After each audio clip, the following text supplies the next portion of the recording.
ஸ்ரீ ராமகிருஷ்ண லீலா பிரசங்கம். அறிமுகம் மற்றும் முன்னுரை. நூலாசிரியர் உரை. இறையருளால் ஸ்ரீ ராமகிருஷ்ண லீலா பிரசங்கம் நூலின் முதல் பகுதி தற்போது வெளியாகிறது. பகவான் குருதேவரின் அவதார நோக்கமும் அவரது இளமை வாழ்க்கையும் இதில் விரிவாக தரப்பட்டுள்ளது. அந்த காலகட்டத்தில் நடந்த நிகழ்ச்சிகளைப் பற்றி ஆங்காங்கே பலரிடம் கேட்டறிந்து எங்களால் முடிந்தவரை அவற்றை சரியாக புரிந்துகொண்டு வாசகர்களுக்கு வழங்க முயற்சி செய்துள்ளோம். நிகழ்ச்சிகள் நடந்த சரியான காலத்தை கணிப்பதில் ஹிருதயராம் மற்றும் ராம்லால் முதலானோர் தங்களால் முடிந்த உதவிகளை செய்தனர். இருப்பினும் சில இடங்களில் சந்தேகங்கள் இருக்கவே செய்தன. குருதேவரின் தந்தை, மூத்த சகோதரர் மற்றும் பிற நெருங்கிய உறவினர்களின் ஜாதகங்களை எங்களால் பெற முடியவில்லை. ஆனால் குருதேவர் பிறந்தபோது அவரது தந்தையின் வயது 61 அல்லது 62 இருக்கலாம் என்றும், குருதேவரின் மூத்த சகோதரரான ராம்குமார் அவரை விட 31 அல்லது 32 வயது பெரியவர் என்றும் கிடைத்த குறிப்புகள் எங்களுக்கு பேருதவியாக இருந்தன. குருதேவர் பிறந்த ஆண்டு மற்றும் நாள் விஷயத்தில் நாங்கள் எழுதியிருப்பது எந்தவிதமான சந்தேகத்திற்கும் இடமில்லாதது. இந்த பகுதியில் தெய்வக் குழந்தையின் திரு அவதாரம் என்ற 5ஆம் அத்தியாயத்தை படிக்கும்போது இதை நீங்கள் தெளிவாக புரிந்து கொள்ளலாம். குருதேவரே நேரில் கூறிய தகவல்களிலிருந்துதான் நாங்கள் இந்த முடிவிற்கு வந்தோம்.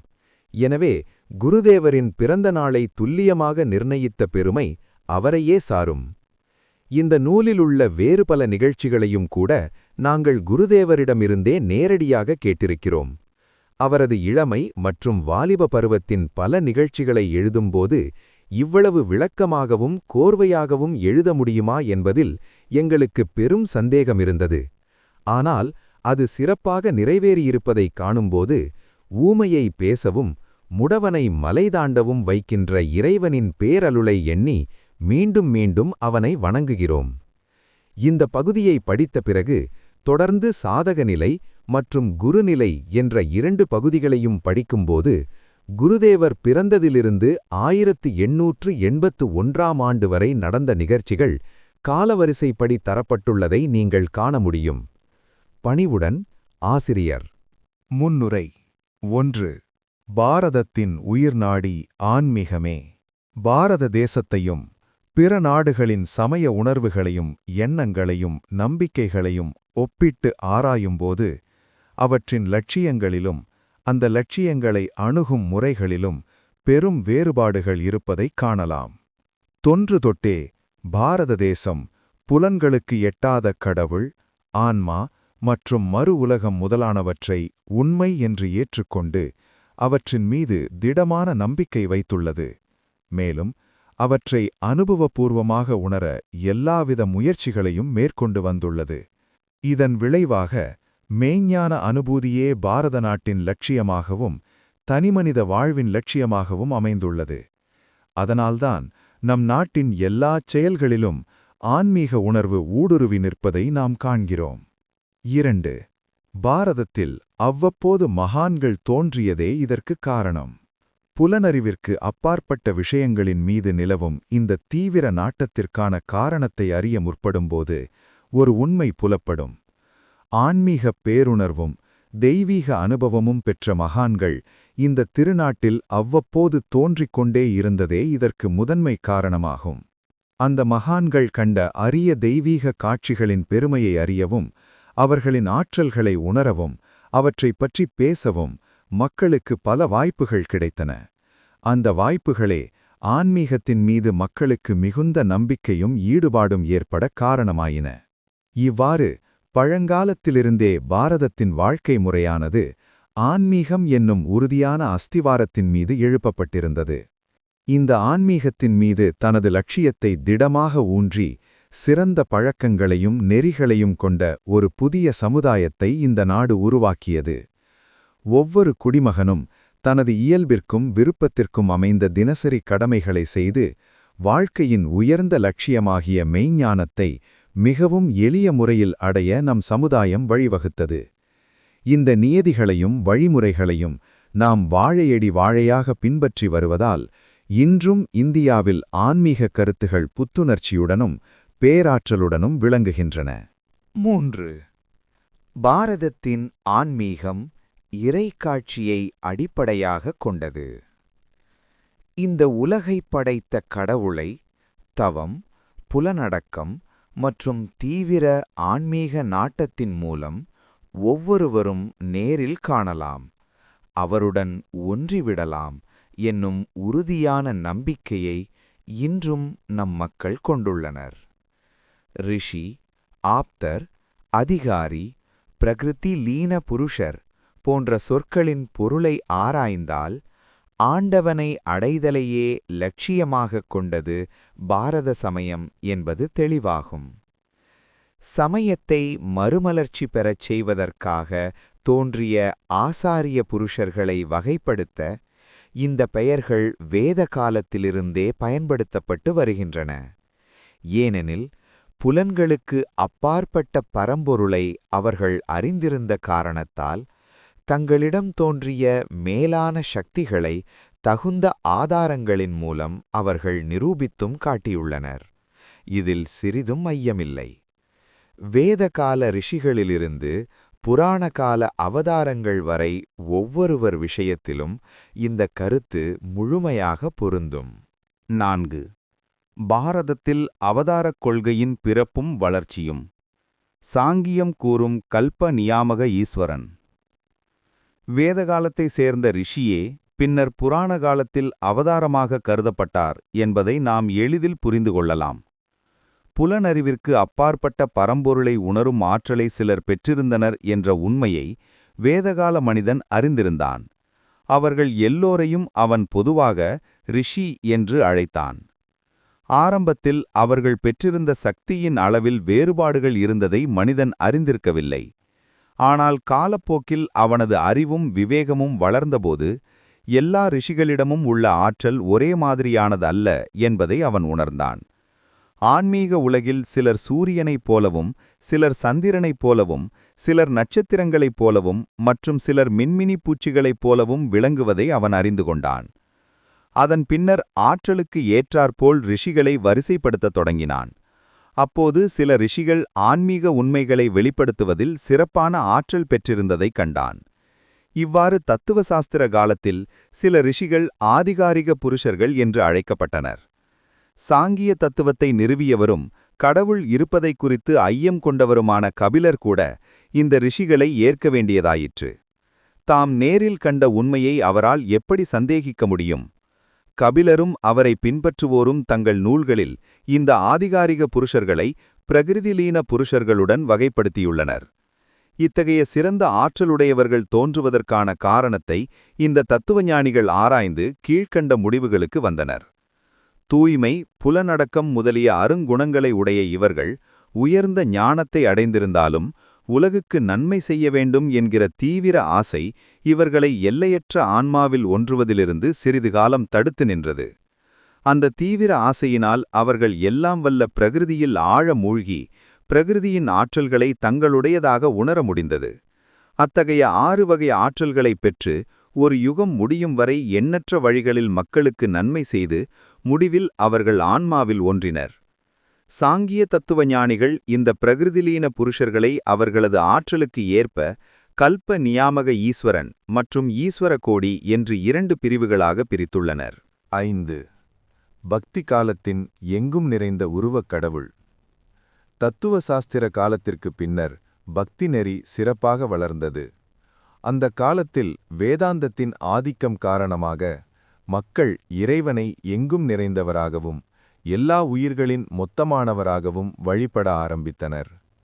ஆழ்ந்த பக்தியோடு அவரை தியானிப்பதன் மூலம் ஞானமும் யோகமும் முழுமையாக கைகூடும் என்று அவர்கள் திடமாக நம்பினர்.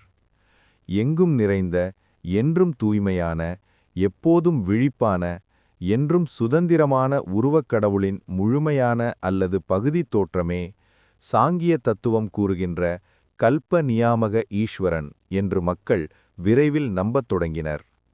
இவ்வாறுதான் புராண காலத்தில் அவதாரக் கொள்கையில் மக்களுக்கு நம்பிக்கை தோன்றியது. சிறந்த ஆற்றல்களை பெற்ற வேதகால ரிஷிகள் அவதாரங்களாக கருதப்பட்டனர். இத்தகைய ரிஷிகளின் வருகையே மக்களிடம் அவதாரங்கள் மீது நம்பிக்கையை உண்டாக்கியது. அத்தகைய அவதார புருஷர்களின் ஆன்மீக அனுபவங்களையும் காட்சிகளையும் அடிப்படையாகக் கொண்டுதான் இந்து சமயம் வானத்தைத் தொடும் இமாலய பனிச்சிகரங்களைப் போல் ஓங்கி வளர்ந்தது. வாழ்க்கையின் உன்னத லட்சியத்தை அடைந்திருந்ததால் அவர்கள் ஆப்தர் என்று அழைக்கப்பட்டனர். உயர்ந்த ஞானத்தை வழங்குகின்ற இவர்களது வாக்குகள் வேதங்கள் என்று அழைக்கப்பட்டன. 6. அவதாரக் கொள்கைக்கு இன்னொரு காரணம் குரு வழிபாடு. நம் நாட்டு மக்கள் வேத மற்றும் உபநிடத காலங்களிலிருந்து ஆன்ம ஞானத்தை வழங்குகின்ற ஆசிரியர்களை மிகுந்த மரியாதையுடனும் பக்தியுடனும் வணங்கி வந்தனர். நாளடைவில் தியானத்துடன் கூடிய இத்தகைய வழிபாடு எந்த ஒரு மனிதனும் தன்னிடம் தெய்வீக ஆற்றல் தோன்றும் வரை உண்மையான குருவாக முடியாது என்ற உண்மையை அவர்களுக்கு உணர்த்தியது.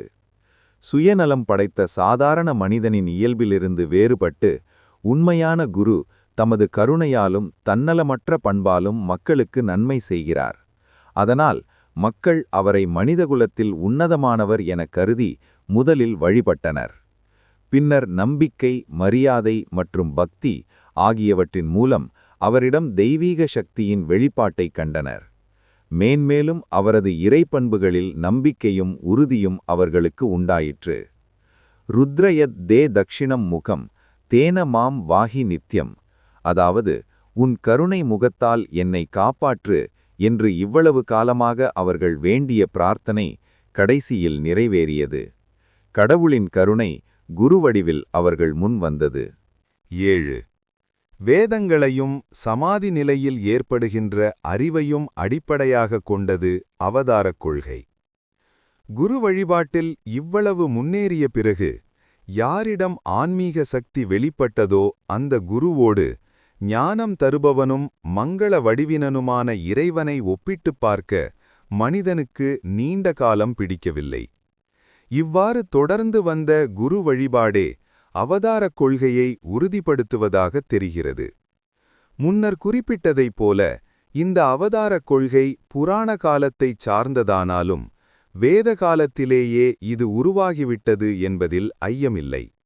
வேத, உபநிடத மற்றும் தத்துவ சாஸ்திர காலங்களில் கடவுளின் குணாதிசயங்கள், செயல்பாடுகள் மற்றும் இயல்புகள் பற்றி மனிதன் கொண்டிருந்த கருத்துக்களே புராண காலத்தில் தெளிவாக உருப்பெற்று அவதாரக் கொள்கையாக நிலை பெற்றது. உபநிடத காலத்தில் புலனடக்கம் மற்றும் தவம் முதலியவற்றை கடைபிடித்து நேதி நேதி, அதாவது இதுவல்ல இதுவல்ல என்ற ஞான நெறியின் மூலமாக மனிதன் சமாதி நிலையை அடைந்தான். பின்னர் அவ்வுலக உணர்வு நிலையிலிருந்து திரும்பும்போது உலகம் முழுவதையுமே நிர்குண பிரம்மத்தின் வெளிப்பாடாக அவன் கண்டான். இதற்கு பின்னர்தான் இறைவன் என்றழைக்கப்படுகின்ற எங்கும் நிறைந்த சகுண பிரம்மத்திடம் அவன் பக்தி செலுத்தவும் அவரை வழிபடவும் தொடங்கினான். இத்தகைய வழிபாடே கடவுள் இவ்வுலகில் அவதரிக்கிறார் என்பதில் மனிதனுக்கு நம்பிக்கையை ஏற்படுத்தியிருக்கலாம். 8. இறைவனின் கருணையை அனுபவித்ததால்தான் புராண காலத்தில் அவதாரக் கொள்கை பரவியது. புராண காலத்தில்தான் அவதாரங்களின் மீதான நம்பிக்கை வளரத் தொடங்கியது என்று கூறினோம்.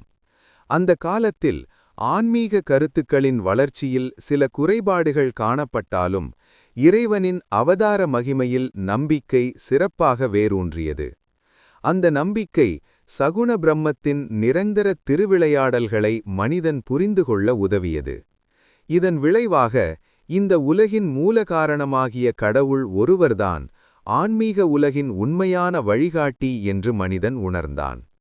தன்னிடம் எவ்வளவு குற்றங்கள் இருந்தாலும் ஆண்டவனின் எல்லையற்ற கருணை தன்னை கைவிடாது என அவன் உறுதியாக நம்பினான். ஆதலால் ஒவ்வொரு யுகத்திலும் அந்த கருணை கடவுள் அவதரித்து மக்களின் இயல்புக்கேற்ற புதிய பாதைகளை காட்டி ஆன்ம ஞானத்தை எளிதில் அடைய வழிவகுப்பார் என்று தெளிவடைந்தான். 9. அவதார புருஷர்களின் தெய்வீக இயல்பைப் பற்றி சாஸ்திரங்கள் கூறுவதின் சாரம் இதுதான். அநேக குணநலன்கள் பெற்ற அவதார புருஷர்களின் பிறப்பு மற்றும் செயல்களைப் பற்றிய குறிப்புகள் ஸ்மிருதிகளிலும் புராணங்களிலும் உள்ளன. அவற்றின் சாரம் இதுதான். அவதார புருஷர்கள் இறைவனைப் போலவே நித்திய சுத்த புத்த முக்த இயல்பினர். அவர்கள் பிறப்பிலேயே ஆன்மாவில் நிலைத்து திருப்தியடைந்தவர்கள். எனவே உலக இன்பங்களை துய்ப்பதில் சாதாரண மனிதனுக்கு இருப்பதைப் போன்ற ஆசை அவர்களுக்கு ஒருபோதும் இல்லை. அவர்கள் கர்ம பந்தங்களில் சிக்குவதும் இல்லை. மனித உடல் தரித்தது உட்பட அவர்களின் ஒவ்வொரு செயலும் பிறருக்கு நன்மை பயப்பதாகவே அமைகிறது. அவதார புருஷர்களின் தடையற்ற நினைவாற்றல். அவதார புருஷர்கள் தங்கள் முற்பிறவிகளைப் பற்றி முழுமையாக அறிந்திருக்கிறார்கள். அத்தகைய முற்பிறவி நினைவு குழந்தை பருவத்திலிருந்தே அவர்களிடம் இருக்குமா என்ற கேள்வி எழலாம். அதற்கு புராணங்கள் கூறும் பதில் இதுதான்.